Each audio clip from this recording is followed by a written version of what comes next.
Alam niyo ba tol kung bakit ang daming inactive sa ating kapatiran? Isa lang. Kasi ini-expect nila kung ano yung maitutulong ng kapatiran sa kanila. Ngayon, pag hindi nagawa or hindi na-reach ng ating kapatiran ang kanilang inaasahang maitutulong nito sa kanila, nag-i-inactive sila. Nawawalan sila ng gana. Kasi expected nila maraming maitutulong ang kapatiran sa kanila. Pero dapat hindi ganun.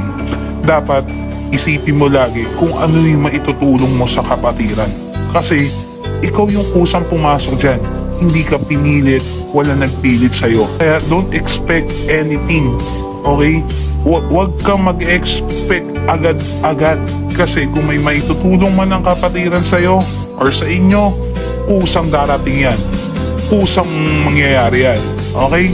So sa mga inactive dyan, wala nang ganang tumambay, wala nang ganang mag-active, please mag-active kayo.